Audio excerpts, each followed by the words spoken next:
Saat kondisi perekonomian suatu negara kita pikir akan memburuk atau sedang mengalami perlambatan kegiatan perekonomian, maka sebagai pribadi atau keuangan pribadi kita harus lebih mengutamakan kebutuhan, bukan keinginan. Tapi sepertinya yang sekarang terjadi justru ketika katakanlah Indonesia sudah 5 bulan mengalami deflasi, harusnya kan masyarakat lebih menghemat dan lebih banyak memenuhi kebutuhan primer gitu ya, yang paling besar ya untuk makan, untuk biaya sekolah, untuk transportasi yang penting, dan sedikit mengurangi untuk yang kebutuhan sekunder, apalagi yang tersier itu udah jatuhnya ke keinginan ya, nonton konser, beli kayak boneka apa itu yang nggak tahu jelas namanya gitu ya, atau sering nongki cantik di kafe, di mall setiap akhir pekan. Itu harusnya mulai dikurangi gitu ya.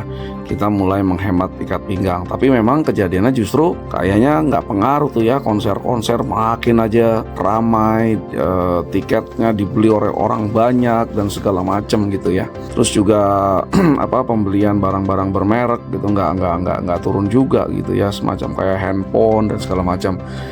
Ya nggak tahu apakah ini ya muncul karena ada fenomena doom spending gitu ya. Jadi orang-orang banyak dari milenial maupun Gen Z yang berpikir bahwa ke depan perekonomian makin buruk, ya udah dari sekarang aja kita lebih baik menikmati hal-hal yang mungkin nanti ke depan tidak kita bisa nikmati gitu ya. Namun memang ada beberapa hal juga yang sebetulnya menurut saya bisa membuat mengapa tetap meskipun dalam kondisi sulit, orang-orang lebih malah justru mencoba memenuhi keinginannya atau kebutuhan tersiernya gitu ya. Nonton konser, beli baju bagus, makan enak, wisata dan segala macam. Yang pertama ya, sekarang kayaknya flexing itu sudah jadi gaya hidup gitu ya. Jadi orang kalau bilang, katakanlah Anda punya uang 800 juta, Anda memilih untuk investasi atau Anda beli mobil gitu ya. Ya banyak orang sekarang yang berpikir udah beli mobil aja, karena kalau kita investasi orang nggak ada yang tahu kita investasi. Tapi kalau beli mobil ya orang tahu, wah kita naik mobil, maka kita dianggap sebagai orang kaya. Nah pengakuan seperti itu kayaknya sekarang orang-orang haus gitu ya, karena mungkin ingin dianggap oleh orang lain dia orang yang sukses gitu ya. Jadi fear out other people opinion gitu ya. Jadi FOPO, tidak hanya FOMO tapi juga FOPO. Ya, jadi dia mau dianggap sukses maka harus dipenuhi dengan berbagai hal gitu ya. Tadi kepemilikan barang-barang mewah, kemudian juga gelar-gelar akademik yang sebetulnya ya dicapai untuk menambah ilmu pengetahuan segala macam, tapi mereka banyak melalui jalan pintas gitu ya. Nah itu juga sering terjadi seperti itu. Selain flexing segala macam, sekarang kalau dulu kita mau beli barang ya kita harus punya uangnya dulu gitu ya misalnya. Atau kalaupun kita mau beli dengan kartu kredit, tentu saja kita harus ngurus dulu kartu kredit dan nggak selalu dipenuhi oleh nggak selalu permohonan kita disetujui oleh bank yang menerbitkan kartu kredit.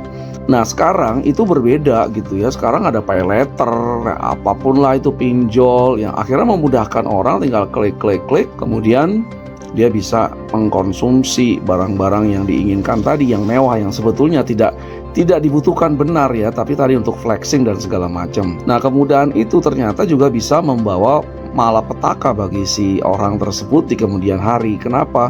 Kalau kita pakai pinjol atau kita pakai pay letter, nanti kita harus bayar pinjamannya, pokoknya dan plus bunganya itu betul-betul compound interest ya, bunga majemuk, bunga berbunga. Kalau kita nggak bisa bayar juga cicilannya, maka bunganya makin tinggi plus ditambahkan dengan denda. Nah terkait dengan bunga yang tinggi ini dan denda ini, kadang-kadang orang karena udah kebelet gitu ya, mau kelihatan diakui bahwa dia sukses dan segala macam, ya dia beli barang tersebut tanpa berpikir nanti bunganya berapa, nanti dendanya kalau nggak bisa bayar kenapa. Toh dia mikirnya ya udah nanti kita ngemplang aja gitu ya, nggak bayar.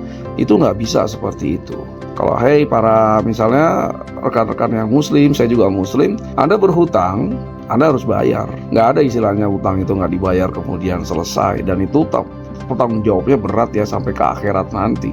Jadi jangan berpikir, udah kita pinjam aja dulu, nanti bagaimana bisa bayarnya ya lihat belakangan. Nggak bisa seperti itu. Itu akan menjadikan beban yang berat bagi Anda. Dan sekali lagi, Anda kalau nggak bisa bayar cicilan, pokoknya, terus juga bunganya, dendanya, dan kadang-kadang Anda pasti nggak tahu bagaimana pemberi pinjaman tadi menghitung bunga sekaligus menghitung apa ya kita bilang ya, menghitung dendanya gitu loh.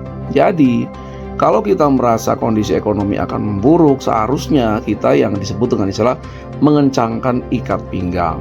Fokus pertama kali memenuhi kebutuhan primer yang betul-betul harus dipenuhi, dan kalau tidak bisa dipenuhi itu bisa membuat kita menjadi lebih susah. Tadi ya kebutuhan primer ya untuk makan minum sehari-hari, kemudian pakaian yang juga sehari-hari, terus transportasi, obat-obatan gitu ya, listrik, air, nah itu dia tuh.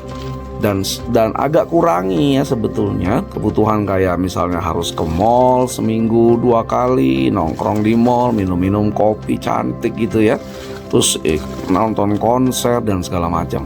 Ini tidak berarti saya melarang Anda untuk nonton konser atau ya nongkrong di mall dan segala macam, atau beli baju baru atau liburan.